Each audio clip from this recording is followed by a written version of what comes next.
Assalamualaikum warahmatullahi wabarakatuh.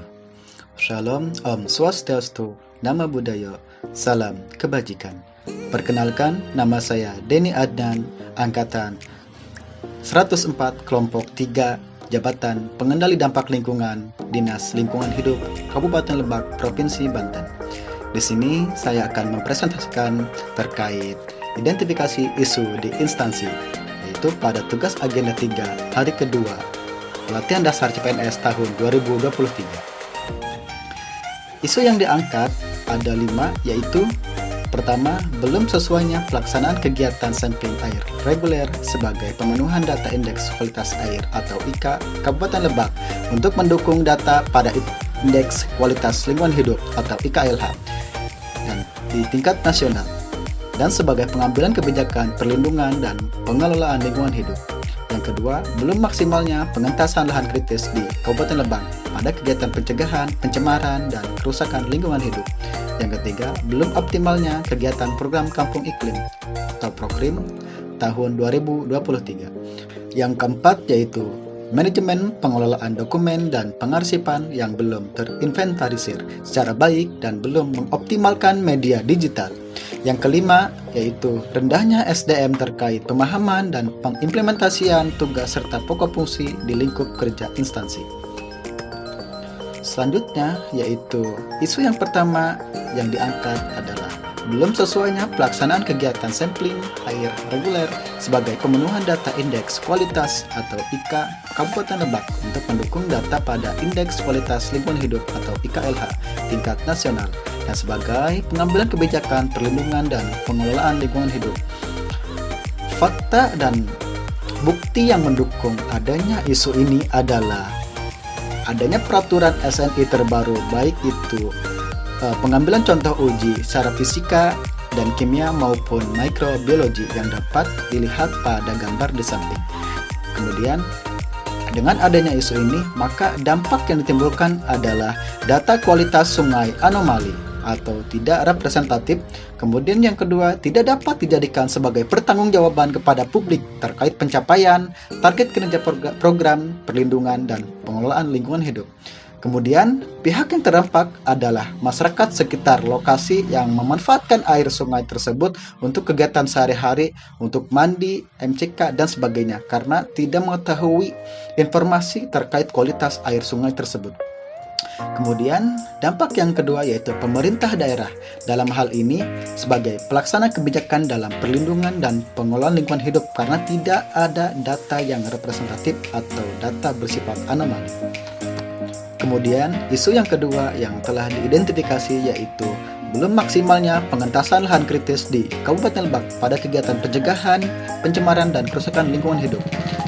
Sebagai bukti dan data pendukung yaitu dapat kita lihat pada gambar di samping peta sebaran lahan kritis di Kabupaten Lebak. Peta sebaran yang berwarna kuning yaitu menggambarkan lahan kritis kurang lebih sebanyak 73.000 hektar. Kemudian peta sebaran yang berwarna merah menunjukkan adanya lahan kritis yang bersifat sangat kritis dengan luasan 46.000 hektar. Kemudian dengan adanya isu tersebut, dampak yang ditimbulkan yaitu meningkatnya luasan lahan kritis di Kabupaten Lebak. Kemudian meningkatnya penurunan kualitas lingkungan hidup serta meningkatnya gas emisi rumah kaca atau GRK. Kemudian pihak yang terdampak dengan adanya isu tersebut adalah masyarakat di sekitar lokasi lahan kritis yang memungkinkan dan berpotensi adanya terjadi suatu kebencanaan alam seperti longsor, banjir bandang, dan sebagainya. Kemudian, isu yang ketiga yang telah diidentifikasi yaitu belum optimalnya kegiatan program Kampung Iklim atau Proklim tahun 2023. Sebagai bukti dan fakta yang mempengaruhi isu tersebut adalah adanya refocusing di tahun 2023 sebagaimana telah kita ketahui dan dapat dilihat di samping gambar adanya surat edaran atau surat yang dikeluarkan oleh Sekda Sekretaris Daerah Kabupaten Lebak perihal rencana refocusing belanja APBD tahun anggaran 2023. Kemudian dampak yang dapat dirasakan adanya isu tersebut adalah belum tercapainya indikator kinerja pemerintah daerah di bidang lingkungan dalam mengendalikan pencemaran dan pengelolaan lingkungan hidup. Dan pihak yang terdampak, yaitu masyarakat daerah, tiap tahun akan merasakan kenaikan suhu muka bumi serta anomali cuaca tiap tahunnya akibat tidak dilakukannya pencegahan dan pengurangan gas rumah kaca yang dihasilkan dari kegiatan industri di Kabupaten Lebak. Kemudian isu yang diangkat yang keempat yaitu manajemen pengelolaan dokumen dan pengarsipan yang belum terinventarisir secara baik dan belum mengoptimalkan media digital.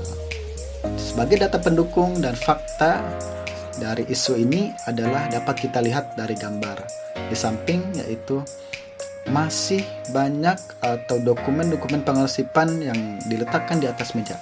Nah, dari adanya isu ini berpotensi atau berdampak pada mengakibatkan risiko terkena air, dapat terjatuh dan berantakan serta berpotensi terjadinya kehilangan dokumen. Kemudian pihak yang terdampak yaitu instansi penyelenggara kegiatan dan penyediaan fasilitas sarana dan prasarana, kemudian kepala bidang sebagai penanggung jawab dan penyelenggara kegiatan bidang. Yang kelima yang diangkat dan telah diidentifikasi di instansi yaitu rendahnya SDM terkait pemahaman dan pengimplementasian tugas serta pokok fungsi di lingkup kerja instansi. Sebagai bukti dan data pendukung dapat kita lihat pada gambar di samping masih ada beberapa pegawai yang belum mengoptimalkan terkait peraturan. Salah satunya yaitu mengikuti apel pagi dan upacara bendera di hari Senin, dan ada beberapa yang masih masuk kerja di siang hari. Dampak yang terjadi yaitu menjadi kebiasaan tidak baik untuk kedepannya, pengelolaan dan manajemen kinerja yang tidak baik. Kemudian pihak yang terdampak yaitu instansi dalam hal ini adanya penurunan target kinerja tahunan serta para pegawai yang mengalami penurunan target kinerja dan serta tidak dapat menumbuh kembangkan kompetensi dan potensi para pegawai. Kemudian dari kelima isu tersebut maka dianalisislah dengan menggunakan teknik analisis APKL: aktual, problematik, kelayakan, dan layak. Aktual sendiri yaitu merupakan isu yang masih dibicarakan. Kemudian problematik merupakan isu yang dapat menyimpang dari harapan standar ketentuan. Kemudian kelayakan yaitu isu yang diangkat secara langsung menyangkut hajat orang banyak dan bukan hanya sekedar kepentingan seseorang atau kelompok. Kemudian layak merupakan isu yang masuk akal, logis, atau realistis.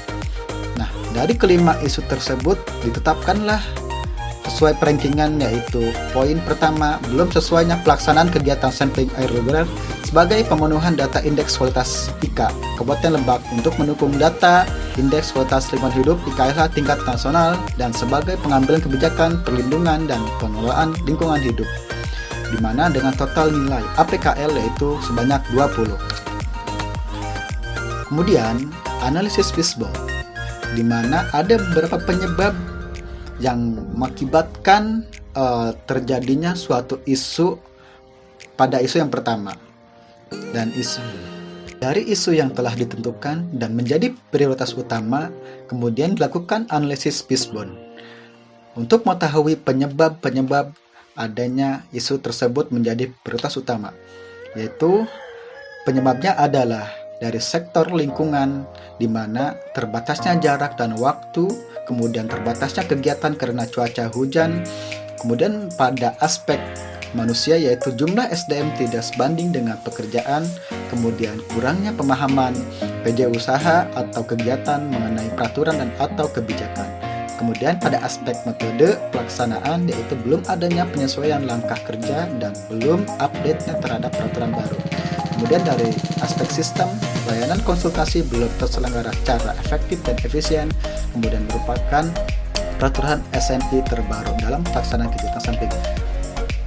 Sehingga dari beberapa penyebab tersebut, lingkungan, manusia, sistem, dan metode mengakibatkan adanya belum sesuainya pelaksanaan kegiatan sampling air reguler sebagai pemenuhan data indeks kualitas air atau IKA Kabupaten Lebak untuk mendukung data pada indeks kualitas lingkungan hidup atau IKLH tingkat nasional dan sebagai pengambilan kebijakan perlindungan serta pengelolaan lingkungan hidup. Kemudian selanjutnya yaitu menganalisis isu yang telah menjadi prioritas utama menggunakan analisis USG, USG merupakan akronim dari Urgency, Seriousness, dan Growth. Urgency merupakan kaitannya dengan besarnya dampak dari isu tersebut. Kemudian seriousness merupakan keseriusan atau mendasarnya suatu isu tersebut. Growth merupakan pertumbuhan atau perkembangan isu tersebut. Dari penyebab isu utama yang telah diidentifikasi, dianalisis, yaitu didapatkan rankingan yang pertama, yaitu belum adanya updating atau penyesuaian pelaksanaan kegiatan sampling air sungai terhadap peraturan SNI terbaru. Kemudian, dari adanya solusi yang telah ditentukan menggunakan analisis APKL, Fishbone, dan USG, dapatkanlah rekomendasi atau solusi yang dapat dilakukan. Yang pertama yaitu konsultasi dengan Kementerian Lingkungan Hidup terkait aturan baru pada SNI dan prosedur pelaksanaan updating pada kegiatan sampling air serta kendala-kendala yang ditimbulkan akibat adanya peraturan SNI baru ini. Kemudian yang kedua, mengutip kegiatan pelatihan atau webinar antara instansi pemerintah, pembuat regulasi, instansi daerah, dan lembaga terkait dalam pembahasan kaitannya dengan pelaksanaan kegiatan sampling air pada peraturan SNI baru. Kemudian, rekomendasi yang ketiga yaitu pentingnya strategi dalam perencanaan kegiatan sebelum pelaksanaan kegiatan sampling air reguler berjalan.